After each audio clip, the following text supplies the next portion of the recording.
Hey guys, welcome to another one of my Elden Ring boss reviews. So, up to now, none of the bosses I've talked about have really reached that god level tier that FromSoft has sort of made their own. And this guy I'm about to talk about doesn't make it there either, let's not kid ourselves. But he is way better than the Mad Pumpkinhead, I can tell you that. That's right, I'm talking about the Black Knife Assassin who I first fought in the Death-Touched Catacombs. And what a fitting name. This guy is definitely death-touched because the first thing you notice is he's at half health. Now, that's bad news for him. He's clearly not been taking care of himself, but it's good for me because I kinda love the connective tissue between this guy and the Erdtree Burial Watchdog, another boss in a set of catacombs. Just like with him, the implication here is that this is a figure from a bygone era, that the Black Knife Assassin has been left here ostensibly to guard the secrets of the Erdtree, but has instead diminished to a shell of his former self. Now, the depleted health bar is a dead giveaway, but it's also communicated in other ways, whether it's from him walking around with a limp, his blood-stained clothes, or even the fact that it takes him a bit to gather himself when I walk into the room. Now, FromSoft is phenomenal at conveying these details and information from these subtle little touches, and that ends up making this guy way more memorable than he has any right to be, considering I only fought him for like 2 minutes. But I think it helps that that same sense of decay and deterioration informs the actual fight as well. His individual attacks are quick, and he can knock you down if you're not careful, but he doesn't really manage any lengthy combos. Like, these all feel like solo attacks stitched together, and for an assassin, you would expect him to be trying to backstab you way more, but he does none of that. And even though he's not very tall, he does appear to try to loom over you and bide his time, and it kind of reminds me of a boss like Margit, who is a very intimidating boss. But here, it feels like he can't really back up his intimidation. Like, each of his individual attacks barely does any damage, and that all screams that this guy has seen better days. And he has. I mean, he's a Black Knife Assassin. That has to be related to the Knight of the Black Knives, right? When Godwyn was assassinated. And while that technically was a night and may not be considered a better day, I'm sure this guy thinks back fondly on that moment. That was probably when his career peaked. And now he's just super old and hanging on to these past glories, and he probably should retire, but likely doesn't know what to do with himself post-retirement. Maybe he should do what so many retirees do, you know, go into consulting. I'm sure there are a ton of other video game assassins who could learn a thing or two from him. But in all seriousness, I do question a couple things, like, is he actually one of Godwyn's assassins, or is he part of a cult that reveres those assassins? I lean towards him actually being one of the assassins.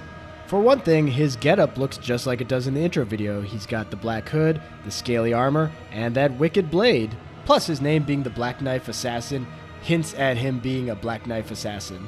Another question I have is, what is he actually doing here? Was he placed here to protect the secrets of the Erdtree? Or is his presence here some sort of perversion towards the Erdtree? And also, what's the connection to necromancy? His dungeon is filled with skeletons. He's got a death root. Was the assassination of Godwyn related to necromancy? I do think that these questions elevate this boss in my mind.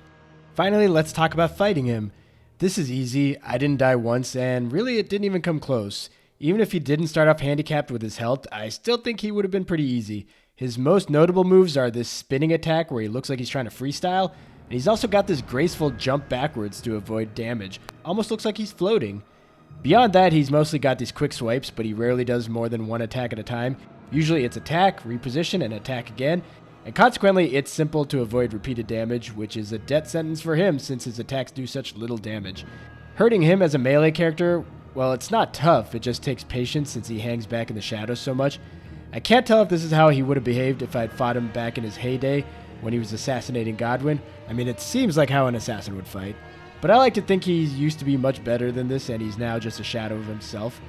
Regardless, with a tiny bit of patience, he is not much of an obstacle and you should be able to kill him fairly easily. But I don't think that easiness is actually a problem here. Like, I think it actually elevates things both atmospherically and thematically. Like, I don't remember anything about this boss fight. Like, I had to watch the footage to remember it all, but I definitely remember this boss. He definitely wedged his way into my brain, into that category that I have there for good FromSoft bosses. So I will proudly give the Black Knife Assassin a 3 out of 5. And I don't know why I said proudly, because I am not a Black Knife Assassin myself. Ranking the bosses I've fought so far, I have him sliding in at number 1. Probably not going to be for too long, but he should enjoy it while it lasts. It was close between him and the Erdtree Burial Watchdog, but in the end, the atmosphere and lore of this guy won out. As for stats, I don't have much since I only fought him the one time, but here's what I got. I encountered him at 13 hours and 5 minutes into my playthrough. That fight took 2 minutes and 4 seconds, and I died 0 times. Man, I really need some bosses where I actually died, otherwise these stats are kind of pointless.